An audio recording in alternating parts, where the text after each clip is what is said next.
Simple सा topic है हमारा कस्टम्स में अपील का सिस्टम क्या होता है। अपील का सिस्टम क्या होता है कस्टम्स में, ये डायग्राम से पूरा का पूरा क्लियर हो जाएगा। सबसे पहले हम थोड़ा सा नॉमेनक्लेचर देखते हैं, शॉर्ट फॉर्म। ACDC का मतलब क्या है, असिस्टेंट कमिश्नर या डिप्टी कमिश्नर। PC का मतलब प्रिंसिपल कमिश्नर। DV यहाँ पर ड्यूटी वैल्यू को लिखा है मैंने, और P का मतलब पेनल्टी लिखा है मैंने, P पेनल्टी, DV में ड्यूटी वैल्यू।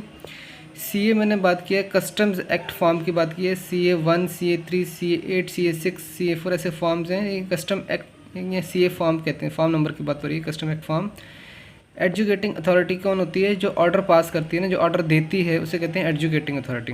ठीक है, समझ में आ गया बात। अब चलो करते हैं। अब देखो ये एक फ़्लो समझ लो पहले, ताकि हम करने से पहले ईजी हो जाए तुम्हें करना। यहाँ पर देखो, इसने ऑर्डर पास किया है ACDC ने, उसके बाद जाता है कमिश्नर अपील्स। कमिश्नर अपील्स से खुश नहीं है तो हम जाएंगे एपेलेट ट्रिब्यूनल के पास, और उससे भी खुश नहीं है तो जाएंगे हाई कोर्ट के पास, हाई कोर्ट से खुश नहीं है तो जाएंगे सुप्रीम कोर्ट के पास। 3 केस ऐसे हैं जब कमिश्नर अपील के पास से वो एपेलेट ट्रिब्यूनल को नहीं जा सकते हैं, एपेलेट ट्रिब्यूनल को नहीं जा सकते हैं, उसको सीधा रिवीजन बाय सेंट्रल गवर्नमेंट के पास जाना होता है। रिवीजन बाय सेंट्रल गवर्नमेंट के पास जाता है, क्योंकि जल्दी से क्लियर करने होते हैं वाले केस, तो यहाँ जाते हैं 3 केस। ठीक है, अगर लेकिन कोई ऑर्डर देता है, कोई प्रिंसिपल कमिश्नर या कमिश्नर ही कोई ऑर्डर करता है, तो डायरेक्टली अपीलेट ट्रिब्यूनल के पास जाएंगे, क्योंकि कमिश्नर अपील और प्रिंसिपल कमिश्नर तो एक ही रैंक के हैं, एक ही रैंक के हैं, तो वो दोबारा से इसके पास नहीं जा सकता, फिर उसको जाना पड़ेगा अपीलेट ट्रिब्यूनल के पास। अगर कोई प्रिंसिपल कमिश्नर एजुकेटिंग अथॉरिटी है जो ऑर्डर पास किया, जिसने ऑर्डर दिया है, तो फिर वो अपीलेट ट्रिब्यूनल के पास डायरेक्टली जाएगा। फिर वही केस शुरू हो जाएगा, अपीलेट ट्रिब्यूनल के पास से हाई कोर्ट में जाएगा, अगर खुश नहीं है तो हाई कोर्ट से भी खुश नहीं है तो सुप्रीम कोर्ट के पास जाएगा। ठीक है, समझ गया। और यहाँ पर भी एक केस है कि अगर रेट ऑफ ड्यूटी या वैल्यूएशन से रिलेटेड कोई मामला है, तो बेटा वो डायरेक्टली एपेलेट ट्रिब्यूनल से सीधा सुप्रीम कोर्ट में जाता है। रेट ऑफ ड्यूटी का इतना भयंकर मामला होता है, रेट ऑफ ड्यूटी का या फिर वैल्यूएशन का, कि बेटा वो हाई कोर्ट भी नहीं जाता, सीधा सीधा एपेलेट ट्रिब्यूनल, सीधा सुप्रीम कोर्ट ही जाता है। ठीक है, रेट ऑफ ड्यूटी और वैल्यूएशन वाला मामला। अब आ जाओ जरा हम थोड़ा सा डिटेल में समझ लेते हैं। कितना टाइम हो गया, टाइम हो गया हमारा 2:20। चलो आ जाओ। अब एक ऑर्डर पास किया है ACDC ने, हम खुश नहीं हैं, तुम क्या करेंगे, अपील कर सकते हैं। कौन से फॉर्म में करेंगे, CA1 फॉर्म में करेंगे। कब तक कर सकते हैं, 60 दिन के अंदर अंदर करना होता है, प्लस 30 दिन का एक्सटेंशन और मिल सकता है। समझ गए, टोटल 90 दिन हो गए।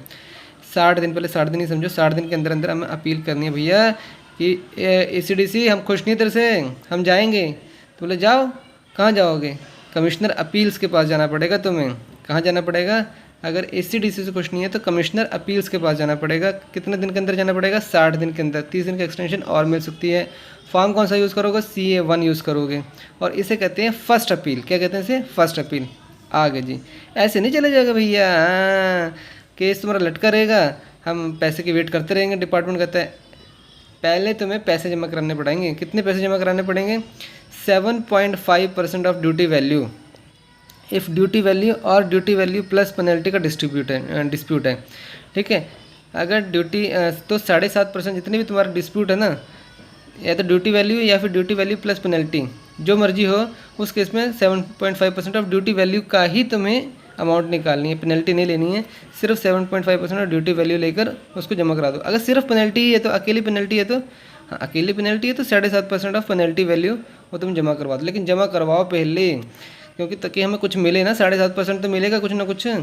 तुम तो अपील कर ही जा रहे हो, अब तुम्हें पैसा देना नहीं, अपील कर दिया तो तुम स्टे लग गया, तुम पैसे दे नहीं रहे सरकार को। तुम, हम बैठे हुए हैं यहाँ पर, हम बेवकूफ़ थोड़ी हैं, सरकार कहती है हम बेवकूफ़ नहीं है, हमें कुछ पैसा दे दो, 7.5% दे दो, बाद में अगर तुम्हारे हक़ में फ़ैसला आ गया तो हम तुम्हें वापस कर देंगे। अगर तुम्हारे हक़ में आ गया फ़ैसला तो हम तुम्हें वापस कर देंगे, लेकिन तुम्हें अगर तुम्हारे फेवर में नहीं रहा तो हमें कुछ तो मिलेगा ना पहले। तो कहते जमा करवा दो, 7.5% ऑफ ड्यूटी वैल्यू जमा करवा दो। अगर ड्यूटी वैल्यू या फिर ड्यूटी वैल्यू प्लस पेनल्टी का तुम्हारा कुछ डिस्प्यूट है, और अगर सिर्फ पेनल्टी का ही डिस्प्यूट है तो 7.5% ऑफ पेनल्टी जमा करा दो। ठीक है, ये बातें होगी क्लियर। तो कहते ठीक है, मैं जमा करवा देता हूँ पैसे। जमा करवा दिए मैंने पैसे।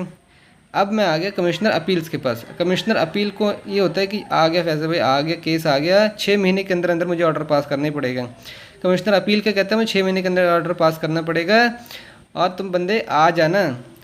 मुझे कह रहा है कि तुम आ जाना, 3 मैक्सिमम क्या कहते हैं, एडजर्नमेंट मतलब तुम 3 बार नहीं आओगे तो हम उसको सहन कर लेंगे, 3 बार एडजमेंट कर लेंगे, लेकिन उसके बाद भी नहीं आए ना तो डिपार्टमेंट के हक़ में फ़ैसला कर देंगे। फिर तुम्हें जो भी ऑर्डर पहले पास हुआ है ना वो मान्य हो जाएगा, फिर हम तुम्हारी बात नहीं सुनेंगे। कौन कहता है? Commissioner appeal.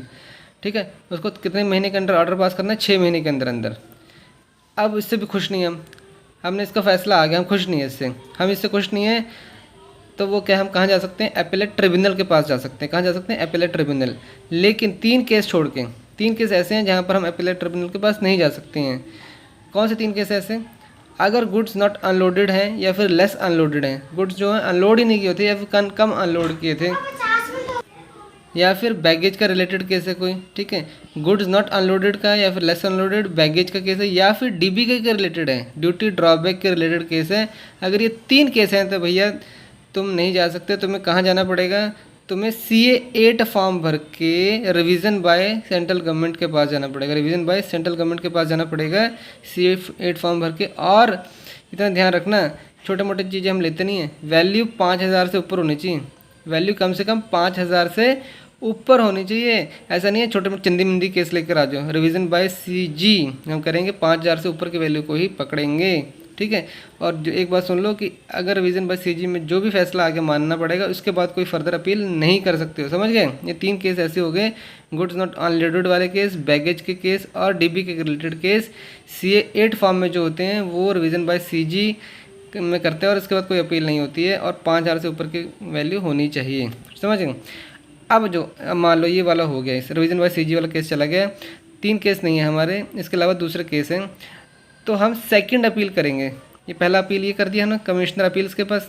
ठीक है, उसको सेकंड अपील हम करेंगे। कितने महीने के अंदर अंदर करना पड़ेगा? 3 महीने के अंदर अंदर, लेकिन साथ में एक्सटेंशन भी मिल जाती है। 3 महीने के अंदर अंदर आपको, पहले वाला अपील कितने दिन में की था? 60 दिन प्लस 30 दिन का एक्सटेंशन। यहाँ पर 3 महीने के अंदर इसका फैसला आने के बाद, कमिश्नर अपील का फैसला आने के बाद 3 महीने के अंदर अंदर प्लस एक्सटेंशन आपको सेकंड अपील करनी पड़ेगी। फॉर्म CA3 यूज़ करना पड़ेगा। कौन सा? CA3 यूज़ करना पड़ेगा एपेलेट ट्रिब्यूनल में जाने के लिए। एपेलेट ट्रिब्यूनल में जाने के लिए कौन सा फॉर्म होता है? CA3। ध्यान में रखो, CA3। ठीक है, आ गया एपेलेट ट्रिब्यूनल में। एपेलेट ट्रिब्यूनल में आने के बाद एपेलेट ट्रिब्यूनल जो होता है, बहुत सारे केस हैं, उसको वक्त मिलता है ऑर्डर फाइनल करने के लिए 3 साल का। अरे बाप रे भगवान, कमिश्नर अपील को 6 महीने का और एपेलेट ट्रिब्यूनल को 3 साल का टाइम मिलता है। बहुत ज़्यादा टाइम है। हाँ, 3 साल का टाइम मिलता है।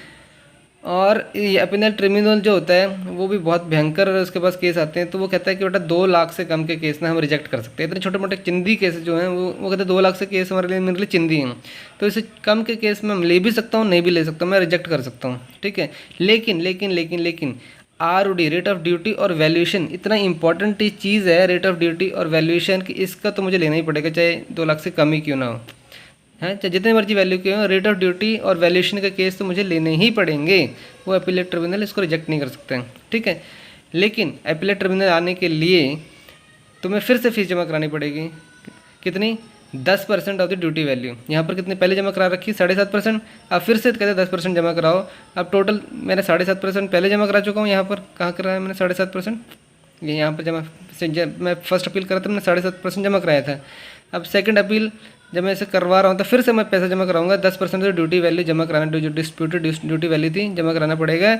अब टोटल कितने जमा करा दिया मैंने? 7.5%, 10% या 17% में जमा करवा चुका हूँ मैं। ठीक है, चलो आगे आज मैं आ गया ट्रिब्यूनल में, अपीलेट ट्रिब्यूनल में केस मेरा आ गया। ठीक है, इसको फैसला देना 3 साल के अंदर अंदर। 3 साल के बाद मेरा फैसला आया, मुझे पसंद नहीं आया तो मैं हाई कोर्ट जा सकता हूँ।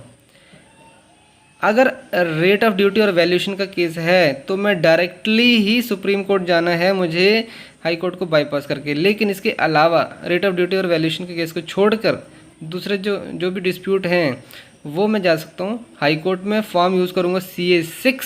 हाई कोर्ट में जाने के लिए कौन सा फॉर्म यूज़ करूँगा? CA6। और जैसे ही फैसला आएगा 3 साल के बाद, उसके बाद में 180 दिन मिलेंगे मुझे, 180 डेज़ प्लस एक्सटेंशन मिलेगा मुझे हाई कोर्ट में फैसला फाइल करने के लिए केस। कितना टाइम मिलेगा?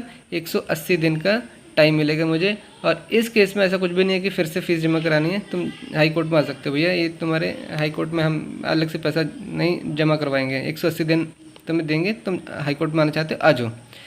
हाई कोर्ट में आने के बाद भी तुम सेटिस्फाई नहीं हो तो तुम सुप्रीम कोर्ट जा सकते हो, लेकिन 60 दिन के अंदर अंदर तुम्हें फिर सुप्रीम कोर्ट में एप्लीकेशन फाइल करनी पड़ेगी। इसके लिए कोई फॉर्म नहीं है अलग से, ठीक है। तो 60 दिन के अंदर अंदर हाई कोर्ट से सुप्रीम कोर्ट में जा सकते हो, हाई कोर्ट से सुप्रीम कोर्ट में 60 दिन के अंदर जा सकते हो। और देखो एपीलेट ट्रिब्यूनल में जो रेट ऑफ ड्यूटी और वैल्यूएशन वाले केस है वो डायरेक्टली सुप्रीम कोर्ट में आते हैं, समझ गए बात। अब आ जाओ जी, अब एक ऑर्डर जो पास किया था, अभी तुमने बात किया कि एसीडीसी ने ऑर्डर पास किया था, हम खुश नहीं थे उस चीज़ से। अगर एक ऑर्डर दिया ही प्रिंसिपल कमिश्नर या कमिश्नर है तो बेटा कमिश्नर, प्रिंसिपल कमिश्नर या कमिश्नर ने ऑर्डर पास किया है तो वो कमिश्नर अपील के पास नहीं जा सकता, क्योंकि सेम ही रैंक के हैं।